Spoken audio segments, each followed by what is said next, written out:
following video is a preview of the original that was initially uploaded on July 8th, 2024 on the Patreon page. Hello, beautiful people. Welcome back. Let me now explain to you what you do once you get an audit. The majority of us listening to a video like this, or patient enough to search for videos like this, have at some point heard that an audit is important in a case because it is tied to the financial interest that's causing them to take people and treat them like cows, goats, sheep, being milked, being skinned, being harvested for some type of liquid and slush fund. Therefore, people reasonably ask the questions, how do I get an audit? Or what does an audit do in a case? Usually because they've heard it somewhere. And when I get asked that question, I really find it almost not so useful to start explaining the details unless the man or woman actually has the audit in front of them. Because each auditing company or each company that provides the audit usually provides statements a bit differently. And most people are not familiar with accounting, so it becomes a bit confusing. And most jurisdictions expresses certain things that you will corroborate with those audit to show as a proof. I spoke with someone today who got an audit for one of the counties here in Illinois. And I went, perfect, excellent. Here now is what you do with it since you have it in front of you. As I was explaining it to them, I found a necessity to show them. So I was looking at this document in front of me. And I was looking at that audit of theirs and one that I did in the past. And I was explaining it, but they couldn't quite get it clearly. I eventually sent them this document and other documents. And since that nature of interaction has came up, this is for those who eventually will do audits in a case in the future. I'll show you how you put it to use. Because audits are just at the end of the day a bunch of words that you're still going to have to be able to interpret. What are you looking for? No different than tax auditing or whatever type of auditing. There are many pages, but there are particular things that's being searched for so that you then put it to use and take it somewhere. But first, what are you looking for?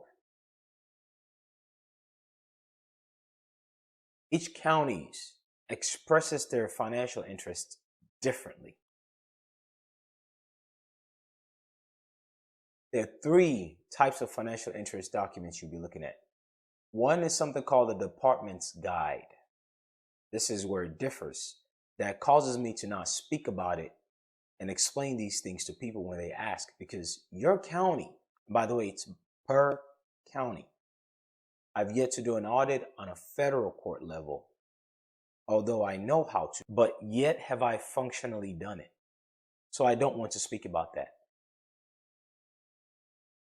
And if I do, I will let you know that it's speculation because I have no firsthand experience of it. But this one I do. And because of that, I'm letting you know each court houses, if it's not federal court, it is tied to the county. Just as much as the bond of the judges will be found in the bond of the county. Many people don't know that. The oath of office is one thing, which is also what ties their bonds. Because the date of the oath of office is the date that the name of that acting judge is added to the bond or the insurance of the county. Like having a vehicle insurance and you just add a new vehicle or a new name. Same thing, no different. Once you get an audit, and that account number, case number, whatever it is.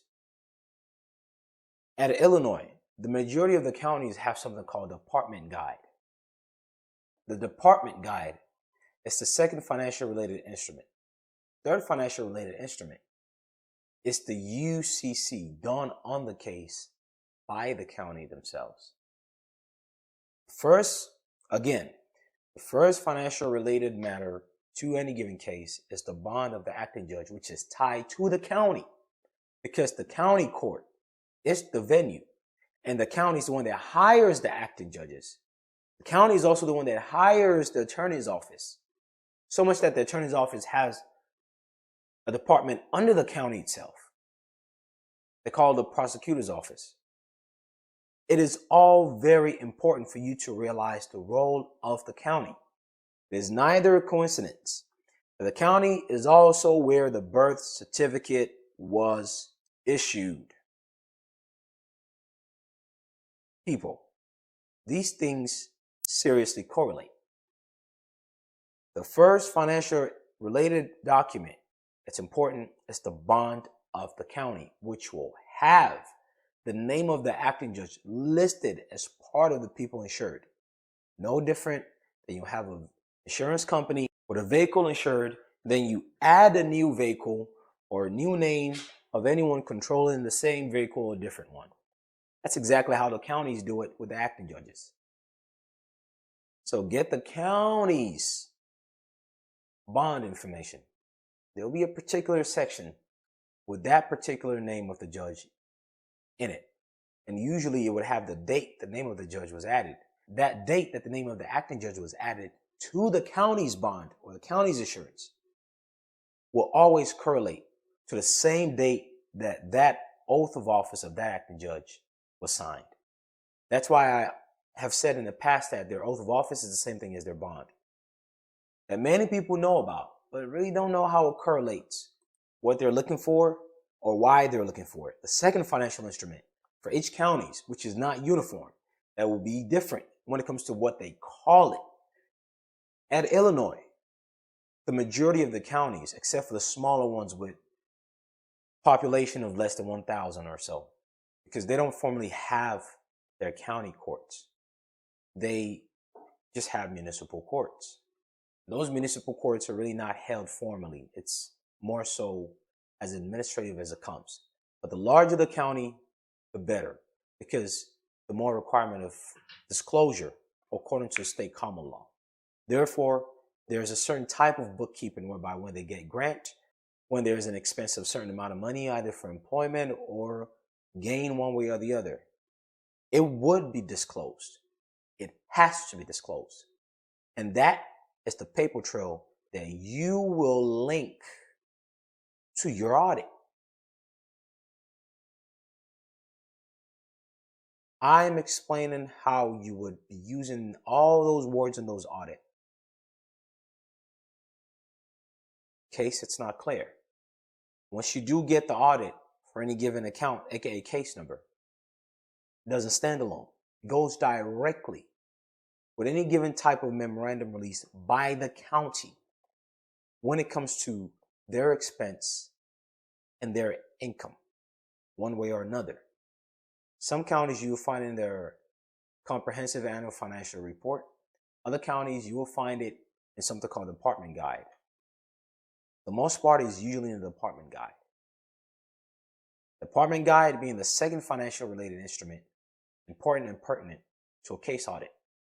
The third important document to a case audit that you should be looking at when it comes to any financial interest is the UCC done on the case by the county, which is the importance and necessity for you to do your lien on the case, the account itself, whereby you make the debtor one of the subsidiary of the county, which is the courthouse itself. If you really know how all this connects and links and how it ties them down, you will see the great power in what I just explained. If you don't get it quite yet, I implore you to go back and listen to it and stop and think about it. I take time in these natures of video to slow down and explain these things and repeat things casually over and over without just glossing over it. Even though I'm certain there might be certain elements here that might still not click, but repetition is the key. So I'm imploring you, listen to these things, these sections by sections until it clicks. Once it clicks, you'll see that it's all one. The one denominator in this entire thing is the county. starting from the judge's bond, which is tied to the counties, all the way to the document that you use to tie to your audit, which is the bookkeeping of the county, all the way to the UCC done by the county. That will be another video on another day. The first financial related document to an audit, particularly the second one, which is what you're looking at, is what we're dealing with in this video. In certain counties, it might not be called department guide. It might be called something else. Once you get your audit, you'll find a particular document released by the county. This one is 505 pages, and it's for volume 2. They have to release it in volumes because there's so much money involved in what they have going on, from grants to how they pay their employees to how they use your tax. Remember, grants are just leftover taxes that people did not claim. Therefore, they take that grant. When I say they, these departments of the counties, so-called governmental entities, local municipalities, they take it and they pay themselves with it. This is where the everyday man derives the concept that my taxes is your paycheck. I pay you so-and-so. If people really apply for grants, then they are taking the power in their own hands the way it's supposed to. And these people wouldn't have the ability to fund themselves through these fuckeries. But another way is to go through the audit.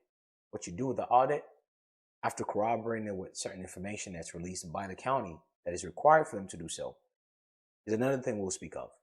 Let's assume you have the audit. But first, how do you corroborate the audit that you have in front of you, assuming you already do?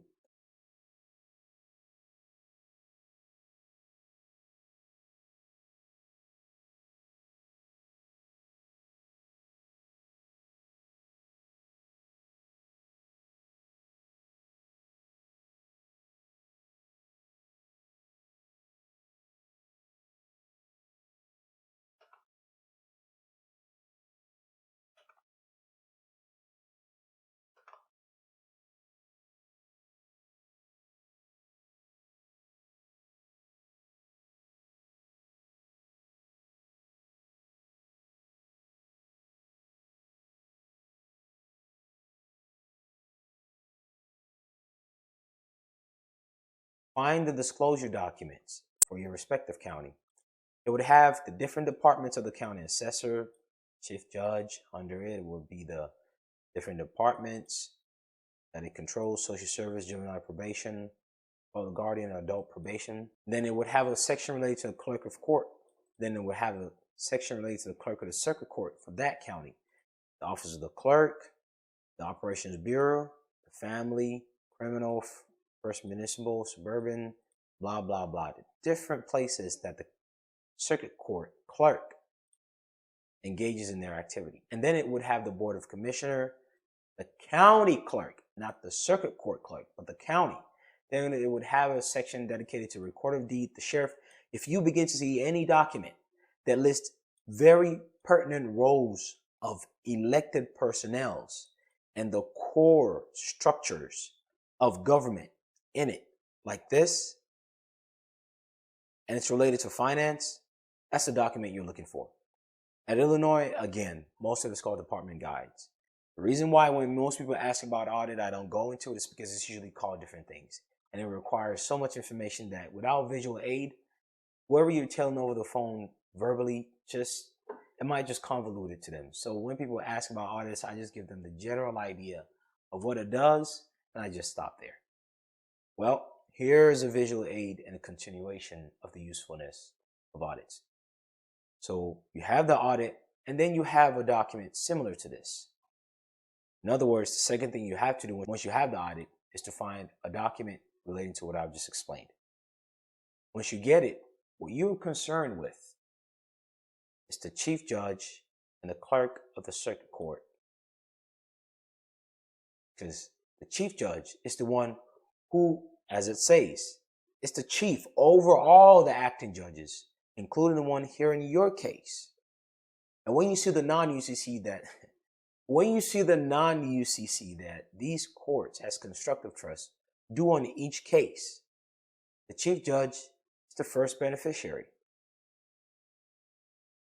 Whoever is the acting judge in your case, even if they switch the new one, which they would amend and add that, will be the second, third beneficiary. That's where their slush fund comes in. Step at a time, we're getting there.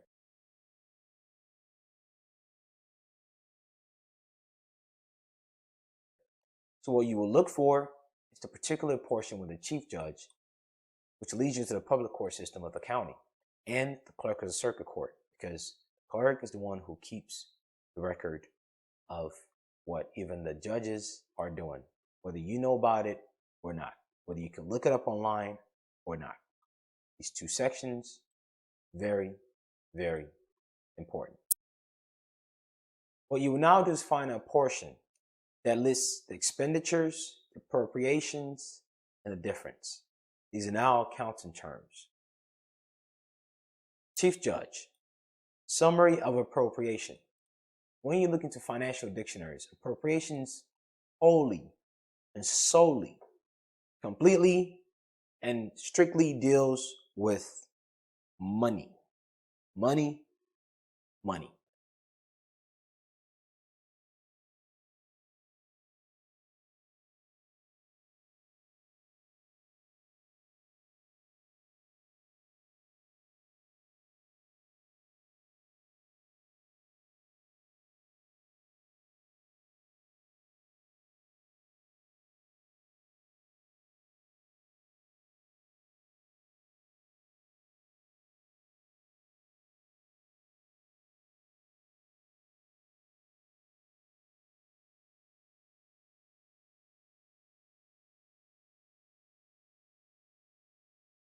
Before we go into two types of dictionaries, the Oxford Financial Dictionary and a law dictionary, Ballantyne's, I'll just give you the layman's interpretation of what this word appropriation means, besides that one word money.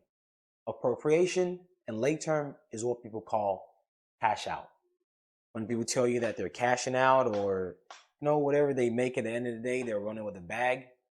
Appropriation is just another very fancy doublespeak to say they're cashing out and they're going out with a bag. Before we go into the dictionaries, do you notice how big these numbers are? 37.4 million, 36.5 million. Very few of these are in the hundreds of thousands. So let's look at financial dictionary and law dictionary of what this word appropriation is. Reading in black and white. Video is a preview of the original that was initially uploaded on July 8, 2024 on the Patreon page.